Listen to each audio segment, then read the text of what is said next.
La parole est à Madame Valérie Pécresse. Monsieur le Président, mes chers collègues, ma question s'adresse à la garde des Sceaux.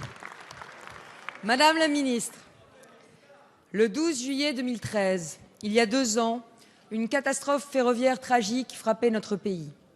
Nous avons tous en mémoire la violence des images de ce train Paris-Limoges encastré dans le quai de la gare de Brétigny-sur-Orge. 7 personnes y ont laissé la vie, 70 ont été blessées, dont 9 dans un état grave.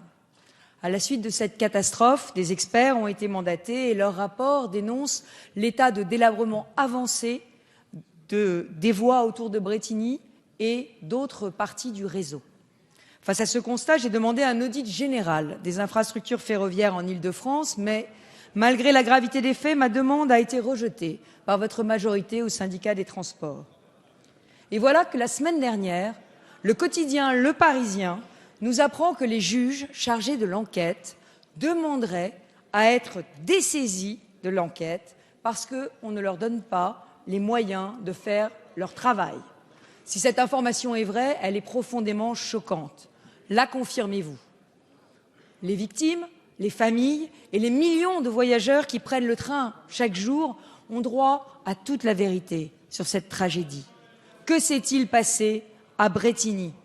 Tirez les leçons de ce drame pour en éviter de nouveaux. C'est notre responsabilité et c'est notre devoir. Madame la ministre, que comptez-vous faire pour que la justice puisse faire son travail? Merci. La parole est à Madame Christiane Taubira, garde des Sceaux, ministre de la Justice. Monsieur le Président, Mesdames et Messieurs les députés, Madame la députée, Madame la ministre Valérie Pécresse, c'est un drame douloureux qui nous a frappés. Vous vous en souvenez à quel point nous étions tous choqués parce que nous avions perdu l'habitude d'avoir des tragédies de cette nature avec autant de victimes dans ce pays. La justice a été saisie. J'ai veillé très vite, le ministère de la Justice a veillé très très vite à ce que la prise en charge des nombreuses victimes soit faite dans les meilleurs délais.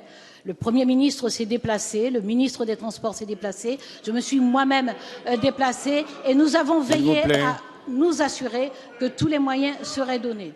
Les moyens ont été donnés au tribunal d'Évry. Il se trouve que les juges d'instruction ont effectivement saisi le procureur au début de l'année pour demander à être dessaisis de la procédure. Pourquoi? Parce que, entre-temps, les juges d'instruction ont estimé que cette procédure lourde, complexe, même s'ils veillaient eux également à informer régulièrement les victimes, que cette procédure lourde, complexe pouvait être transférée à Paris parce que, entre-temps, c'est-à-dire en décembre 2014, j'ai créé 2 pôles d'accidents collectifs, un à Paris, un à Marseille, au titre d'ailleurs de la loi de 2011 qui n'avait pas encore été appliquée.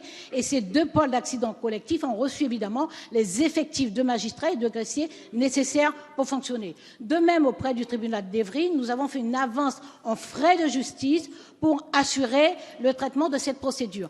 Il revient, Madame la ministre, au chef de cour de décider éventuellement de la délocalisation d'une procédure. Nous mettons les moyens, mais nous ne pouvons pas prendre la décision de dessaisir une juridiction pour transférer la procédure à Paris. S'il décidait de le faire, évidemment, Paris a déjà reçu les renforts. Si Évry doit conserver, j'ai déjà fait savoir que, si nécessaire, nous apporterons dans les tout prochains jours le complément par la nomination d'un juge d'instruction supplémentaire.